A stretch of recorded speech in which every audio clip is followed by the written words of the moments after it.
Good morning. आज हम पढ़ते हैं meiosis second for 11th class. Last time पढ़ा था मियोसिस मियोसिस चल रहा है हमारा, और मियोसिस के अंदर हमने मियोसिस फर्स्ट पढ़ चुके हैं। तो मियोसिस फर्स्ट के अंदर क्या था कि मियोसिस फर्स्ट के अंदर इस मियोसिस फर्स्ट के अंदर हमने पढ़ा था कि जो सिंगल सेल होती है वो दो सेल्स के अंदर डिवाइड हो जाती है, ठीक है। और उसके अंदर क्रोमोसोम नंबर जो थे वो क्या हो जाते हैं, हाफ हो जाते हैं। और मैंने लास्ट टाइम बताया था कि जो मियोसिस सेकंड के अंदर वही सेल जाती है जो पहले मियोसिस फर्स्ट के अंदर जा चुकी हुई होती है, ठीक है। मियोसिस फर्स्ट और मियोसिस फर्स्ट के अंदर दो सेल्स जो हैं ये मियोसिस सेकंड के अंदर एंटर करती है, ठीक है। किसके अंदर करती है ये, मियोसिस सेकंड के अंदर, ठीक है। बीच में एक थोड़ी देर रेस्टिंग लेती है, एक रेस्टिंग फेज आता है बीच के अंदर कि जब मियोसिस फर्स्ट हो चुका होता है और जब सेल्स जो हैं वो दो सेल्स एंटर करेंगे किसके अंदर, मियोसिस सेकंड्स के अंदर, तो वो कुछ टाइम के लिए रेस्टिंग पोजीशन में आती है। इसको हम बोलते हैं इंटरकाइनेसिस फेज बोलते हैं, ठीक है। तो इसके अंदर आज हम पढ़ने वाले हैं मियोसिस सेकंड। और मियोसिस फर्स्ट के अंदर हमने पढ़ा था कि लास्ट के अंदर हमारे पास दो सेल्स बनी थी। अब वो दो सेल्स एंटर करती है किसके अंदर, मियोसिस सेकंड्स के अंदर। तो अगर हम इंट्रोडक्शन देखते हैं मियोसिस सेकंड का, तो मियोसिस सेकंड जो होता है it is just like mitosis, ठीक है। और इसके अंदर जो क्रोमोसोम नंबर होते हैं रिमेन कांस्टेंट। तो सेल्स के अंदर नंबर ऑफ क्रोमोसोम आए हैं वो सेम रहेंगे, क्योंकि पहले रिडक्शन हो चुका है इसको ऑलरेडी। मियोसिस फर्स्ट के अंदर सेल्स के अंदर क्रोमोसोम नंबर हाफ हो चुके हैं। There is no requirement of the reduction in the chromosome number, that in there will be the chromosome number remains constant, ठीक है, ठीक है। तो हम बात करेंगे मियोसिस सेकंड। और इसके अंदर क्या है कि मियोसिस सेकंड जो होता है इसके अंदर भी वही फेजेज आएंगी, ठीक है। फर्स्ट जो स्टेज आएगी इसकी वो आएगा कैरियोकाइनेसिस, जिसको हम बोल सकते हैं कि division of nucleus, division of nucleus. और हमारे पास सेकंड क्या आएगा, साइटोकाइनेसिस, जिसको हम बोल सकते हैं डिवीजन ऑफ साइटोप्लाज्म, ठीक है। और इसके अंदर क्या है, मियोसिस फर्स्ट के अंदर सिंगल सेल से कितनी बन गई, दो सेल्स। और ये दो सेल्स किसके अंदर जाएंगी, मियोसिस सेकंड्स के अंदर। तो नंबर ऑफ द सेल्स जो डॉटर सेल्स हैं वो हमारे पास कितनी आएंगी, चार आएंगी, ठीक है। समझ गए। तो इसके अंदर हम मियोसिस सेकंड के अंदर कैरियोकाइनेसिस सेकंड और साइटोकाइनेसिस सेकंड, ठीक है। तो हम पढ़ते हैं karyokinesis second.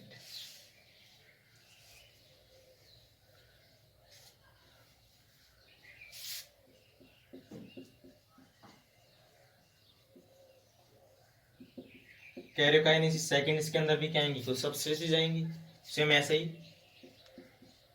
Prophase second, metaphase second, anaphase second,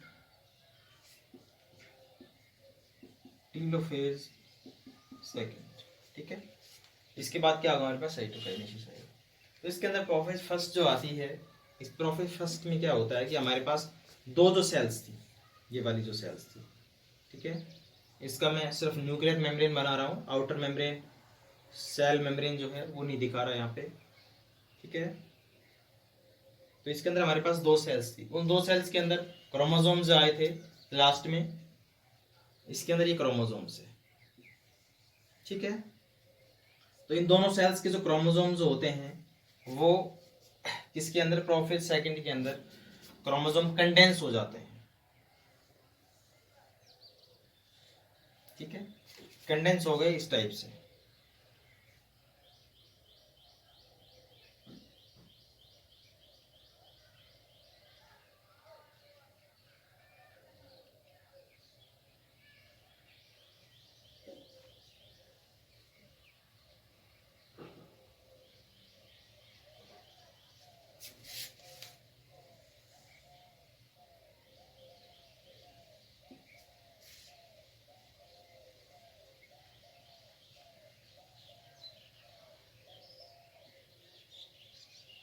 ये आपको पता होना चाहिए कि मैंने ब्लैक क्यों किया है। ये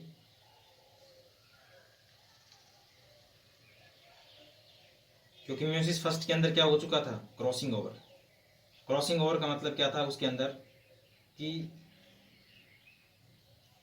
क्रोमोसोम जो का कुछ पार्ट जो था वो एक्सचेंज हो गया था, ठीक है।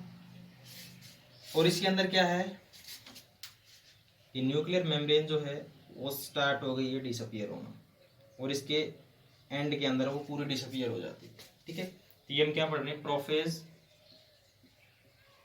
सेकंड, ठीक है। सेंट्रियोल जो है वो डिवाइड हो गया है दो के अंदर, और वो अपोजिट पोल की तरफ जाना शुरू हो गया है।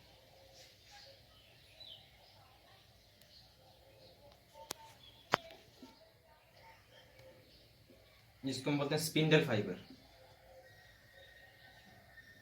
इन स्पिंडल फाइबर्स की वजह से जो क्रोमोसोम्स होते हैं वो प्लेन्स, इक्वेटोरियल प्लेन्स पे आते हैं। दूसरा, इसी की वजह से ये इनके अंदर जो सेपरेशन होता है वो भी होता है। तो प्रोफेज फर्स्ट के अंदर क्या है, प्रोफेज फर्स्ट के अंदर जो न्यूक्लियर मेम्ब्रेन है वो डिसअपियर होना शुरू हो जाती है, और लास्ट में जाके वो क्या चली जाती है, पूरी कंप्लीट डिसअपियर हो जाती है, ठीक है। जो यहाँ पे सेंट्रियोल था वो डिवाइड दो के अंदर दो सेंट्रियोल बन जाते हैं उसके, और वो अपोजिट पोल की तरफ मूवमेंट शुरू कर देता है, ठीक है। तो हमारे पास ये कौन सी स्टेज आ गई है, प्रोफेज सेकंड। प्रोफेज सेकंड के बाद जो आती है वो आती है मेटाफेज सेकंड। मेटाफेज के अंदर मैंने बताया है कि भाई क्रोमोसोम जो होते हैं वो इक्वेटोरियल प्लेन पे आ जाते हैं, ठीक है। ये कंप्लीट ये जो मेम्ब्रेन है, न्यूक्लियर मेम्ब्रेन, ये कंप्लीटली क्या हो जाती है, डिसअपियर हो जाती है at the end of this phase, ठीक है। तो नेक्स्ट जो मेटाफेज है इसमें क्या आता है कि ये न्यूक्लियर मेम्ब्रेन बिल्कुल दिखाई नहीं देती, ठीक है। इसके अंदर जो न्यूक्लियस होता है ये वाला, ये भी क्या हो जाता है, डिसअपियर हो जाता है। तो क्रोमोसोम जो होते हैं वो अपने आप को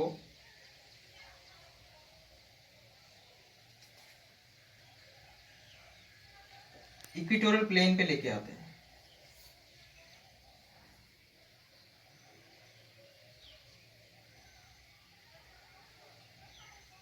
ये हमारे पास इस सेल का ये फर्स्ट सेल है, ठीक है। हमारे पास सेकंड सेल है, ठीक है।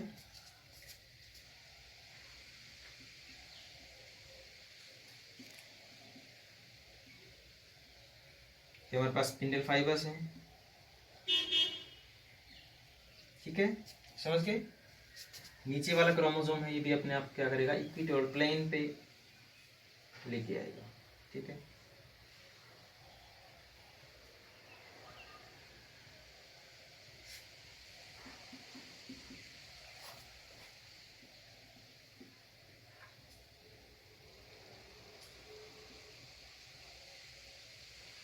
ठीक है, ये हमारे पास क्या आ गई, मेटाफेज सेकंड। एनाफेज के अंदर क्या होता है कि ये जो क्रोमेटिड्स होते हैं ये बीच में क्या है, यहाँ पे सेंट्रोमियर। हमने क्रोमोसोम के बारे में पढ़ा था, डिफरेंट टाइप्स ऑफ क्रोमोसोम, तो हमने सेंट्रोमियर पढ़ा था एक, ठीक है। एक राउंड सी स्ट्रक्चर होती है जो आर्म्स को एक दूसरे से अटैच करती है, उसको हम बोलते हैं सेंट्रोमियर। ये सेंट्रोमियर जो होता है ये स्प्लिट हो जाता है, इसके अंदर क्या हो जाता है, ये स्प्लिट।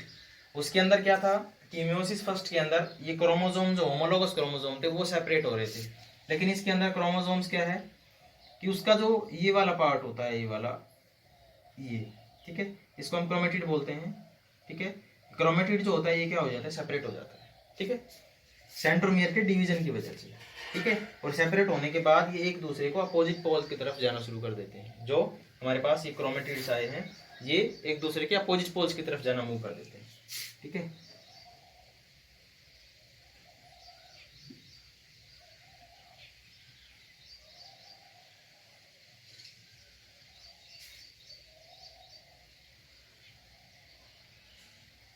एक ही हो गया, एक नीचे वाला हो गया।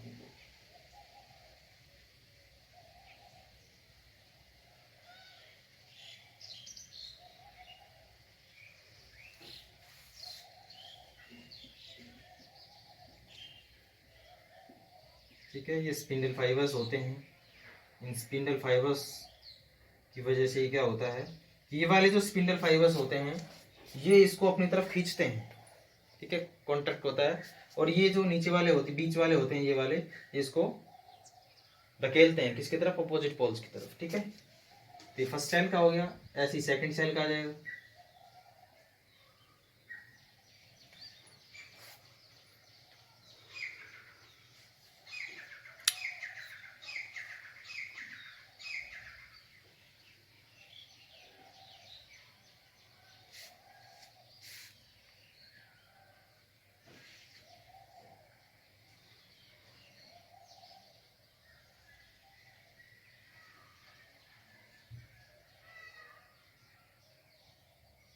ये फर्स्ट क्रोमेटिड है हमारे पास,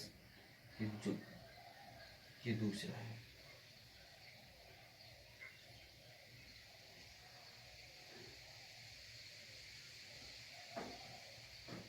ठीक है, उसमें उसके बाद क्या होता है कि जो नेक्स्ट आता है एनाफेज के अंदर क्या हुआ कि जो क्रोमेटिड्स थे ये सेपरेट हो गए, एक दूसरे के अपोजिट पोल की तरफ जाना शुरू हो गए। ठीक है, ये चारों। ठीक है, अब क्या होता है कि नेक्स्ट के अंदर ये जो अपोजिट पोल की तरफ गए हैं इनके सराउंडिंग न्यूक्लियर मेम्ब्रेन बनना शुरू हो जाती है। ठीक है,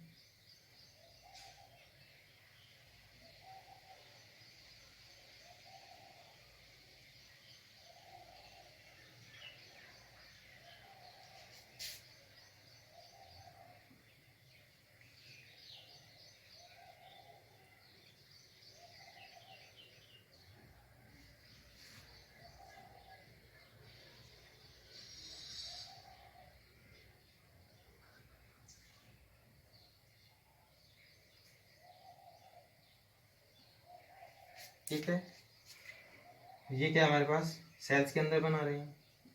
ठीक है, ये क्या हमारे पास न्यूक्लियर मेम्ब्रेन।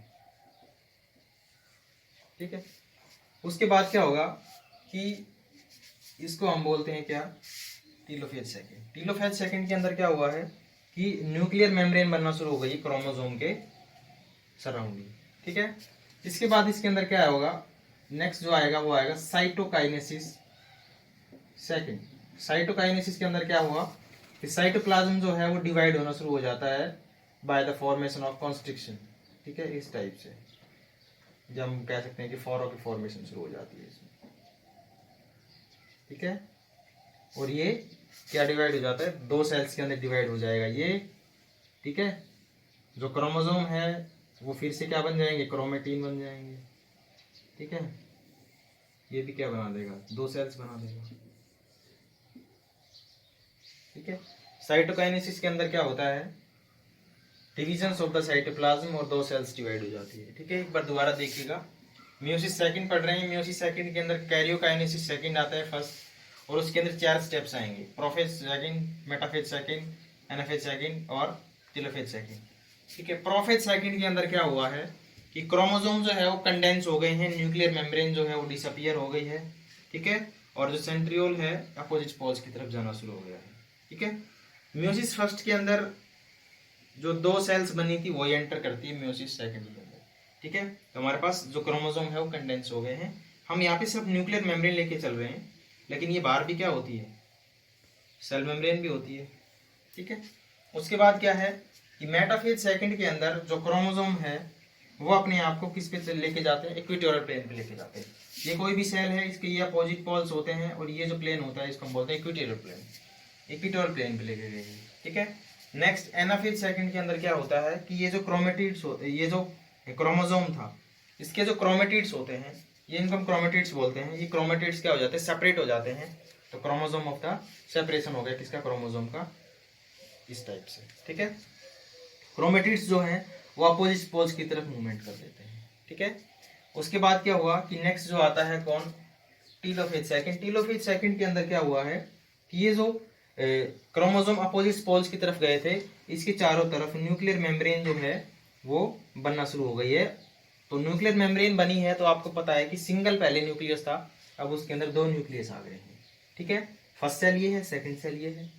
ठीक है, उसके बाद क्या हुआ, इसके अंदर साइटोकाइनेसिस हुआ। साइटोकाइनेसिस के अंदर क्या होता है कि फेरो या फिर कॉन्स्ट्रिक्शंस का फॉर्मेशन होता है, और इसके अंदर साइटोप्लाज्म जो होता है वो दो पार्ट्स के अंदर डिवाइड हो जाता है, एक ये पार्ट्स हो गया और ये दूसरा हो गया। ठीक है, साइटोप्लाज्म। तो हमारे पास ये वाली जो सेल्स है ये दो सेल्स बनाएंगी, ये वाली सेल्स है ये दो सेल्स बनाएंगी। ठीक है। तो मियोसिस सेकंड जो होता है उसके अंदर पेरेंटल जो सेल्स होती है वो कितनी लेते हैं हम, 2 लेते हैं, तो कितनी सेल्स बना देती है, 4 सेल्स बना देती है। ठीक है, समझे। नेक्स्ट इसके अंदर आता है सिग्निफिकेंस। इसका सिग्निफिकेंस क्या है?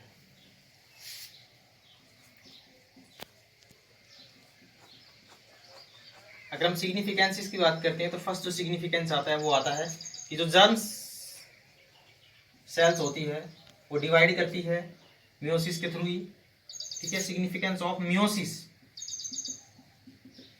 ठीक है, मियोसिस के थ्रू क्या करती है वो, जर्म सेल्स डिवाइड करती हैं और क्या बनाती है, गैमीट्स बनाती है। ठीक है, 12th क्लास के अंदर ये पूरा प्रोसेस पढ़ोगे आपकी जर्म सेल से किस टाइप से गैमीट्स का फॉर्मेशन होता है। ठीक है, नेक्स्ट आता है क्रोमोसोम नंबर जो होते हैं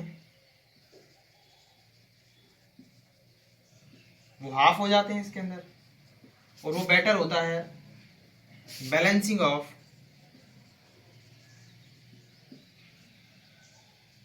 क्रोमोसोम नंबर। इसका मतलब क्या है कि गैमीट्स जो होते हैं वो क्या होते हैं, हाफ नंबर होते हैं क्रोमोसोम के, एन वाली कंडीशन में होते हैं, जिसको हम बोल सकते हैं हैप्लॉइड कंडीशन। ठीक है, जिसको ये बोल सकते हैं कि अगर 2n है तो उसका मतलब होता है 46 क्रोमोसोम, अगर n नंबर है तो ये इसका मतलब हो गया 23 क्रोमोसोम। ठीक है, तो याद रखिएगा गैमीट्स हमेशा n वाली कंडीशन में होते हैं, इसको हम बोलते हैं हैप्लॉइड। ठीक है, तो क्रोमोसोम नंबर कितने होते हैं इसके अंदर, 23। फॉर एग्जाम्पल अगर मैं बात करता हूं स्पर्म्स, अगर ह्यूमन स्पर्म्स है तो उसके पास कितने नंबर ऑफ क्रोमोसोम है, 23। ठीक है, अगर हम बात करते हैं एग या फिर ओवम जो है उसके पास कितने नंबर ऑफ क्रोमोसोम है, 23। ठीक है, हमारी सेल्स के अंदर आपको पता है कि 46 क्रोमोसोम होते हैं। ठीक है, 46 नंबर ऑफ द क्रोमोसोम्स होते हैं, और ये क्रोमोसोम हमें क्या करना है, रिमेन रखना है। ठीक है, जब इनका फ्यूजन होगा मेल गैमेट्स और फीमेल गैमेट्स का, तो आपको पता है कि कितने नंबर ऑफ क्रोमोसोम आएंगे, 23 + 23 आएंगे। ठीक है, अगर यहाँ पे रिडक्शन नहीं हुआ होता तो ये क्या हो गया, 46 क्रोमोसोम होते इसकी जगह भी क्या होते हैं, 46 क्रोमोसोम। ठीक है, तो टोटल नंबर ऑफ क्रोमोसोम कितने आते, 92, और हमारे अंदर होने चाहिए कितने, 46। लेकिन इन्हें 92 क्या कर देता है, एब्नॉर्मलिटी कर देता, बॉडी के अंदर बीमारी कर देता। इसी वजह से नंबर ऑफ द क्रोमोसोम जो होते हैं उसको मेंटेन करके रखता है। ठीक है, तो ये नंबर ऑफ क्रोमोसोम जो रिडक्शन होता है वो क्या है, बेटर है किसके लिए, कंटिन्यूटी को बनाने के रखने के लिए किसकी, क्रोमोसोम की। ठीक है, नेक्स्ट इसके अंदर आता है कि एक आपने मियोसिस फर्स्ट के अंदर पढ़ा था क्रॉसिंग ओवर। ठीक है, क्रॉसिंग ओवर जो थी वो इस मियोसिस फर्स्ट के अंदर पैकेटिन स्टेज के अंदर क्रॉसिंग ओवर हुई थी। तो इसके अंदर क्या हुआ था, क्रॉसिंग ओवर के अंदर जो हमारे यानी जेनेटिक मटेरियल था, क्रोमोसोम, उसके अंदर एक्सचेंज हो गया था।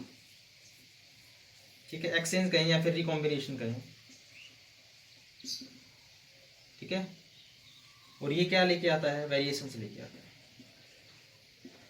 और ये वेरिएशंस की वजह से क्या होता है, वेरिएशन जरूरी है, जितनी ज़्यादा वेरिएशंस होगी उतने ज़्यादा हम क्या रहेंगे, अडेप्ट रहेंगे एनवायरनमेंट से, तो ये वेरिएशन कॉज करता है। ठीक है, तो इसी वजह से मियोसिस जो होता है वो काफ़ी बेनिफिशियल होता है हमारे लिए, काफ़ी सिग्निफिकेंस है इसके। ठीक है, तो ये हमने पढ़ा है मियोसिस फर्स्ट और मियोसिस सेकंड। तो आज हमने पढ़ा है मियोसिस सेकंड। तो मियोसिस सेकंड्स के बाद सेल डिवीजन का जो हमारा ये था, मतलब सेल बायो जो होती है वो कंप्लीट हो गई है आज यहाँ पे। ठीक है, थैंक्स फॉर टुडे।